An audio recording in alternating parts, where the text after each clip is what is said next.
Muhungu wanje iga kwihangana muri ubu buzima turimwo.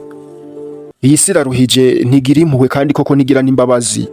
Ntuzemere kuyoborwa n'amarangamutima yawe, ahubwo ba imbaraga z'ukuri n'ineza. Muhungu wanje, tekereza imbere yo kuvuga, iyumvira imbere y'uko uvuga ikintu cari cyo cyose. Ubanze ugenzura ivyo utekereza, ugenzura ukwiyumvira kwawe.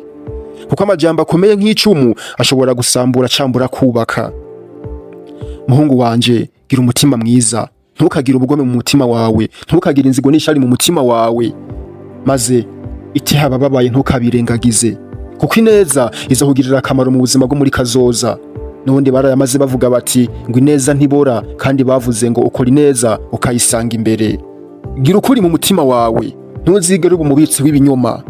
Kuko uzoba uri kurubaka inzu y'urwanko mu mutima wawe, izogushiraho n'imiyaga ya buri munsi n'ingorane za buri munsi. Kubw'iyo mpamvu gerageza kuvyirinda muhungu wanje mwiza. Musore wanje, ujya kubaha abavyeyi niyo nzira nziza, ubatera ishema aho uri hose naho bari hose.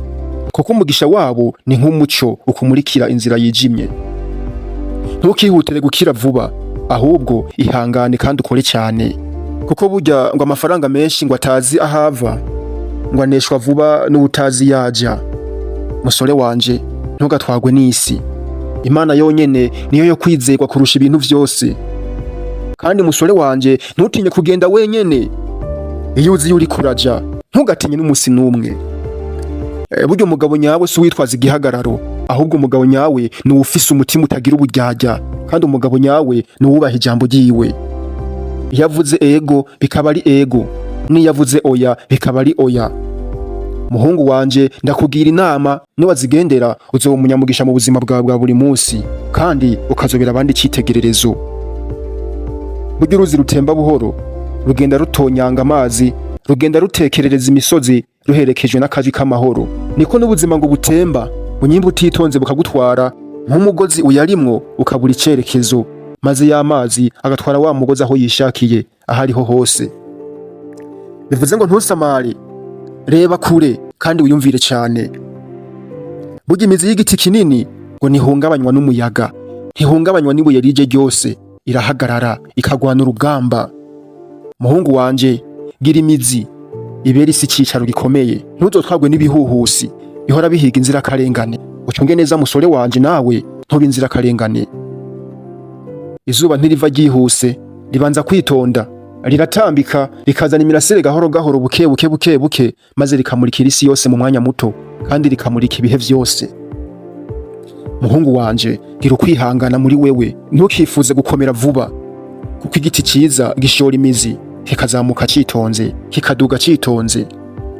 Reka guhubuka mu buzima bwawe, ivyo ukora vyose bikore gake gake, ariko bufise intego nziza mu mutima wawe, kandi ubufise aho werekeza hagaragara kandi habonekera buri wese. Burya ijambo rivuzwe akenshi ngo riba nk'ifuni, iyo rivuze nabi rirasenyura, iyo rivuze neza kandi rikubaka, maze rigahumuriza imitima yacitse intege. Muhungu wanje, menya kuvuga, umenye n'ikindi gihe kandi ukwiye kwihorera, ukinumira.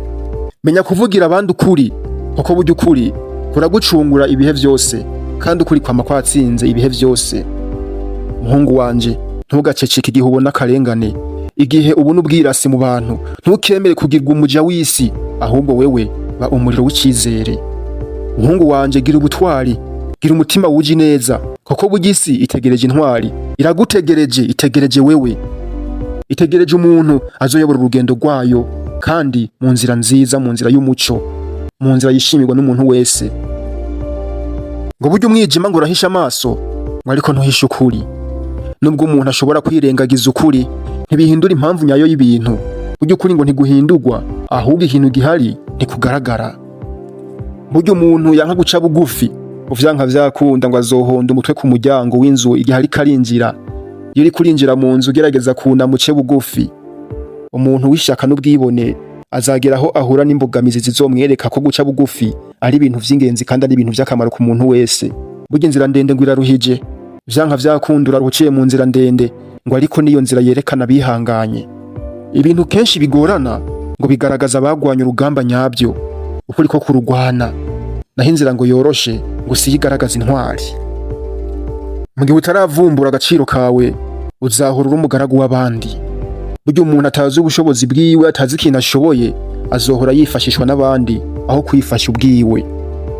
Hahandi umuntu abazi yuko ashoboye, aba afise ibintu yokora akavyikorera ariko atazi yuko abishoboye. Mw'ico gihe abandi bazogukoresha ubu umucakara wabo ibihe vyose, bakwifashishe mu iterambere ryabo. Ngo amazi meza ngo sayuzuye inkombe, ngo ahubwo nayahaza inyota. Ibihe vyose ikintu ciza nticama ari cinshi kandi nticama ari kinini, ahubwo ni cujuje ibisabwa. Ngo burya inzoka ihindura ngo uruhu rwayo, urusato rwayo, urukoba rwayo, ngo ariko ntihindura kamere. Vyanka vyakunda izokwama ari inzoka. Ngo n'umuntu ngo burya hari igihe agaragaza ko yahindutse, ariko kamere yiwe ya nyayo niyo imuranga, iguma ari ya yindi ntihinduka. Ngo burya ivyago si umwansi, ahubwo n'umwigisha atavugira hejuru. Kugira ivyago ngo si ubwansi, ngo n'ubwarimu, n'ukwigisha, n'isomo, n'icigwa, ariko kandi ngo kitavugira hejuru, kivugira mu bwitonzi ntangere. Burya ivyago kenshi ngo bitwigisha gukomera no kugira ubunararibonye, no kuduha kwihangana, no kudusigira isomo, kudusigira icigwa. Ikiganza kigira imbaraga ariko umutima ukagira ubuyobozi. Imbaraga z'umubiri zifise aho zigera, ariko ubwenge n'ubushishozi biyobora ibintu bifise agaciro. Umunyabwenge arapfa, ariko amajambo yasize avuze agasigara kandi ari urumuri rw'abandi basigaye inyuma y'urya muntu yagiye. Abahinga barapfa, ariko ivyo bavuze bisigara bitanga impanuro ku basigaye, bisigara vyigisha basigaye. Ngo burya inzovu ntibagwa mu mwobo muto, ngo ariko iyirangaye nkirahatsitara ikawugwamo. Abantu b'inkomezi ntibatsindwa n'utuntu duto duto, ariko iyo barangaye basamaye gato, hari igihe bakwitwa n'akaga, hari igihe babona ibibazo bivuye kuri kakano gatoyi basamara. Igiti cyapfumbase amahoro ntigihungabanywa n'umuyaga. Umuntu afise umutuzo n'ubwenge ntahungabanywa n'ibihindagurika vy'isi. Isano y'ukuri niyihuza imitima, samaraso yonyene. Ariko kugira isano n'umuntu ntibihagije, ahubwo igihuza abantu n'ukuri n'urukundo. Umuriro ucanye neza ushobora guteka, ariko ubucanye nabi ugaturira. Ikintu cyose gikoreshejwe neza kiratanga umusaruro, ariko kandi gikoreshejwe nabi wanka umwijima, yitwaza urumuri ahagiye hose. Umuntu wese yifuza ivyiza ahora yiteguye kubigwanirira hari hose. Uburyo amaso y'umuntu abona kure, ngo ariko ubwenge bubona kure kurushaho. Nubwo umuntu ashobora kubona ibintu n'amaso, ubwenge bwiwe nibwo butuma abisobanukirwa neza. Akabando kuba guhaye urumuri, ntukagakubite mu mwijima, ntugahindukire ugirire nabi wakugiriye neza. Mwituri neza, kuko n'ubundi ngo ineza yiturwa iyindi. Ngo uburyo bwiza bwo kwikiza ibibazo ngo nukwemera ukuri no kwisubirako. Witegereje amazi amenya aho umugezi werekeza, n'umuntu ashishoza amenya icerekezo c'ibihe n'ukuntu agomba kwitwara. Ubuzima n'inyanja, uzi koga abafise amahirwe menshi yo kubaho. Ubuzima burimo imbogamizi nyinshi nk'inyanja, ariko umuntu afise ubushobozi bwo kwigwanaho ararokoka. Ubwiza umuntu afise inyuma ngo buribagirana, ariko ubwiza bw'umutima bwo ngo buraramba. Ngo ubwiza bw'umuntu ntibugomba kureberwa inyuma, ahubwo ubwiza bw'umuntu ni imico myiza. Ibanga ry'ivyiza si imbaraga, ahubwo no kwihangana. Gutsinda si ukugira inguvu gusa, ahubwo no kwihangana no gukomeza urugendo. Ivyo umutima wizeye nivyo ukora. Uburyo umuntu kenshi akora ibihuye n'ivyo yizera mu mutima wiwe. Intambwe nto itera iyindi, ngo niyo nzira igana ku ntsinzi. Ntukifuze gutsinda vyose icarimwe, ahubwo buri gace k'intambwe kagira akamaro. Ibitangaza ngo ntibibaho, ahubwo habaho gushishozi budasanzwe. Ibitangaza vyitwa ibitangaza kuko hari abantu batashishoje ngo basobanukirwe uko vyagenze. Ubukene cyambure gutsindwa ntabwo ari ingaruka zaho umuntu akomoka, ahubwo ni ingaruka zuko atitaye ku biteza imbere ubuzima bwiwe. Uburakari bwangiza umutima, bugatuma umuntu akora ibintu azicuza nyuma, kandi azicuza igihe kinini cyane. Burya ngo amahoro ngava mu mutima, ngo niyo ngo asusurutsa isi. Ijambo ribi rishobora guca igiti ciza c'amahoro, amajambo mabi ashobora gusenya amahoro n'ubwumvikane. Iyo utabonye neza ntibivuze ko bitabaho. Kuba utarigeze ubona n'umunsi n'umwe, cyangwa utigeze ugerageza ikintu ntibivuze ko kitabaho cyangwa se kidashoboka.